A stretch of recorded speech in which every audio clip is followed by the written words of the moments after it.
The Roman Republic was a state declared on February 9, 1849, when the government of Papal States was temporarily replaced by a republican government due to Pope Pius IX's flight to Gaeta. The Republic was led by Carlo Armellini, Giuseppe Mazzini, and Aurelio Saffi. Together they formed a triumvirate, a reflection of a form of government seen in the ancient Roman Republic. One of the major innovations the Republic hoped to achieve was enshrined in its constitution. All religions could be practiced freely and the Pope was guaranteed the right to govern the Catholic Church. These religious freedoms were quite different from the situation under the preceding government, which allowed only Catholicism and Judaism to be practiced by citizens. The Constitution of the Roman Republic was the first in the world to abolish capital punishment in its constitutional law. History.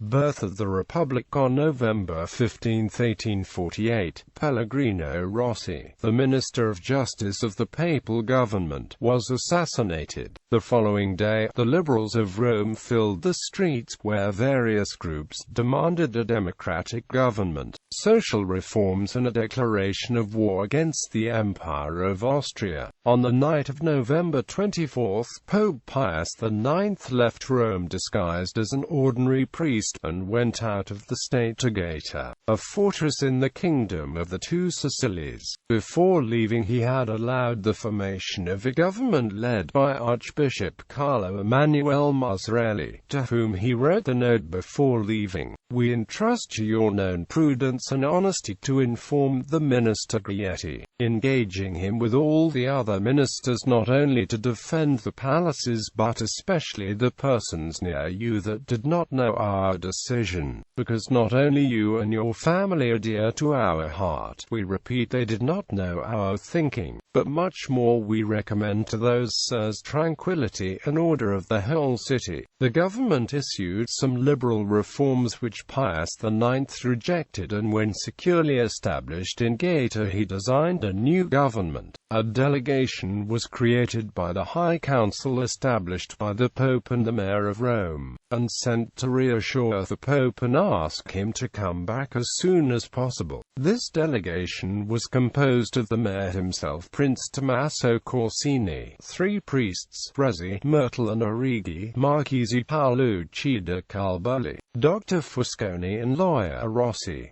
However, they were stopped at the state boundary at Terracina. The Pope, informed of this, refused to speak to them. In Rome a Costituente Romana was formed the 29th of November. Without a local government in Rome, for the first time in history, popular assemblies gathered. Margaret Fuller described the procession under a new flag, a tricolor sent from Venice, that set the flag in the hands of the equestrian statue of Marcus Aurelius at the Campidoglio, and the angry popular reaction to papal warnings of excommunication for political actions of November received from Gaeta and posted on the 3rd. The Constituente decided to schedule direct and universal elections on the following the 21st of January 1849.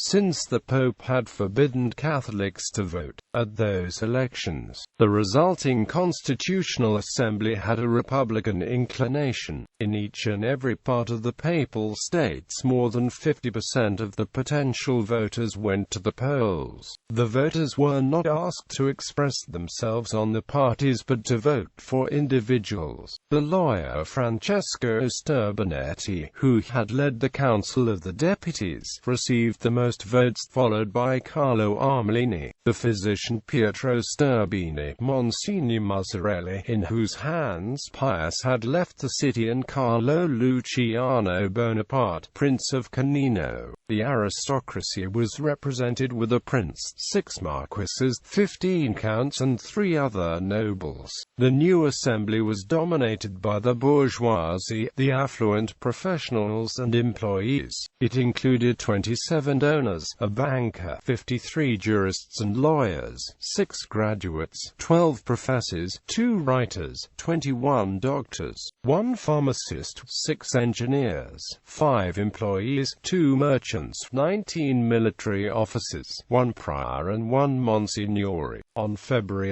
2, 1849, at a political rally held in the Teatro Apollo, a young Roman ex-priest, the Abbé Arduini, made a speech in which he declared that the temporal power of the popes was a historical lie, a political imposture, and a religious immorality. The Constitutional Assembly convened on February 8 and proclaimed the Roman Republic after midnight on February 9.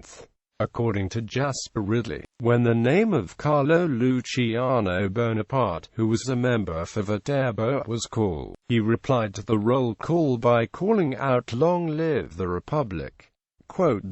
That a Roman Republic was a foretaste of wider expectations was expressed in the acclamation of Giuseppe Mazzini as a Roman citizen. When news reached the city of the decisive defeat of Piedmontese forces at the Battle of Novara, the Assembly proclaimed the triumvirate of Carlo Armellini, Giuseppe Mazzini and Aurelio Saffi, and a government led by Mazzarelli and composed also by Aurelio Saffi. Among the first acts of the Republic was the proclamation of the right of the Pope to continue his role as head of the Roman Church. The triumvirate passed popular legislation to eliminate burdensome taxes and to give work to the unemployed. Giuseppe Garibaldi formed the Italian Legion, with many recruits coming from Piedmont and the Austrian territories of Lombardy and Venetia, and took up a station at the border town of Rieti on the border with the Kingdom of Two Sicilies.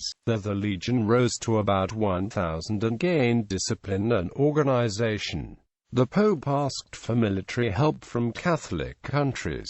Salicetti and Montici left the triumvirate. The places were filled on the 29th of March by Saffi and Giuseppe Mazzini, the Genoese founder of the journal La Giovine in Italia, who had been the guiding spirit of the Republic from the start. Mazzini won friends among the poor by confiscating some of the Church's large landholdings and distributing them to peasants. He inaugurated prison and insane asylum reforms, freedom of the press, and secular education, but shied away from the writer work, having seen this measure fail in France. However, the government's policies meant the government had trouble with its finances and had to resort to inflating the currency in order to pay its debts. Runaway inflation might have doomed the Republic entirely on its own, but it also faced military threats. Piedmont was at risk of attack by Austrian forces, and the Republic's movement of troops in the area was a threat to Austria. The commander-in-chief of Austrian forces in Milan, Count Joseph Radetzky, had remarked during the 5 glorious days of Milan, 3 days of blood will give us 30 years of peace. But the Roman Republic would fall to another unexpected enemy. In France, newly elected President Louis Napoleon, who would soon declare himself Emperor Napoleon III, was torn. He himself had participated in an insurrection in the Papal States against the Pope in 1831. But at this point he was under intense pressure from ultramontane French Catholics, who had voted overwhelmingly for him. Though he hesitated to betray Italian liberals, he decided to send troops to restore the Pope. French siege on April 25. Some 8,000 to 10,000 French troops under General Charles Oudinot landed at Civitavecchia on the coast northwest of Rome, while Spain sent 4,000 men under Fernando Fernandez to Cordova to Gaeta, where the Pope remained in his refuge. The French sent a staff officer the next day to meet with Giuseppe Mazzini with the stiff assertion that the Pope would be restored to power. The revolutionary Roman Assembly, amid thunderous shouts of "Guerra! Guerra!" authorized Mazzini to resist the French by force of arms. The French expected little resistance from the usurpers, but Republican resolve was stiffened by the charismatic Giuseppe Garibaldi's long-delayed triumphal entry into Rome at last, on April 27, and by the arrival on April 29 of the Lombard Bersaglieri. who had recently driven the Austrians from the streets of Milan with new tactics of house-to-house fighting. Hasty defences were erected on the Janiculum Wall, and the villas on the city's outskirts were garrisoned. On April 30th, Oudinot's out-of-date maps led him to march to a gate that had been walled up some time before. The first cannon shot was mistaken for the noonday gun, and the astonished French were beaten back by the fiercely anti-clerical Romans of Trastevere, Garibaldi's legionaries and citizen soldiers, who sent them back to the sea. But despite Garibaldi's urging, Mazzini was loath to follow up their advantage, as he had not expected an attack by the French and hoped that the Roman Republic could befriend the French Republic. The French prisoners were treated as ospiti della guerra and sent back with Republican tracts citing the Article 5 of the most recent French Constitution. France respects foreign nationalities.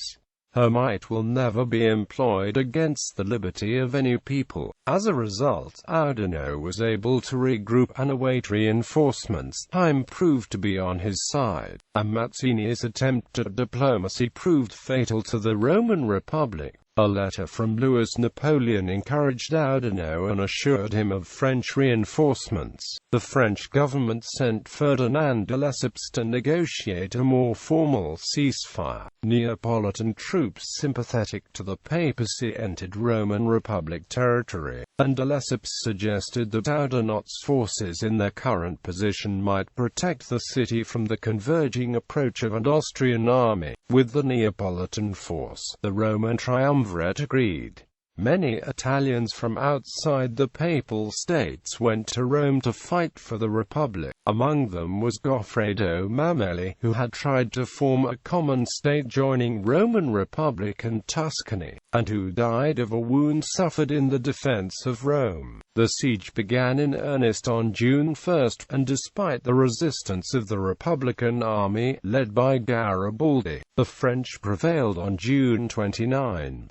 On June 30, the Roman Assembly met and debated three options: to surrender, to continue fighting in the streets of Rome, to retreat from Rome and continue to the resistance from the Apennine Mountains. Garibaldi made a speech in which he favored the third option and then said, "Dovunque saremo, collassare Roma." A truce was negotiated on July 1, and on July 2 Garibaldi, followed by some 4,000 troops, withdrew from Rome for refuge in the neutral Republic of San Marino. The French army entered Rome on July 3 and re-established the Holy See's temporal power. In August, Louis Napoleon issued a sort of manifesto in which he asked of Pius IX of general amnesty, of secularized administration, the establishment of the Code Napoleon, and, in general, a liberal government. Pius, from Gaeta, promised reforms that he declared motu proprio, that is, of his own volition, not in answer to the French. The Pope did not return to Rome itself until April 1850, since the French were considered liberals all the same, and the Pope would not return until assured of no French meddling in his affairs. French soldiers propped up the papal administration in Rome until they were withdrawn at the outbreak of the Franco-Prussian War in 1870, leading to the subsequent capture of Rome and annexation by the Kingdom of Italy.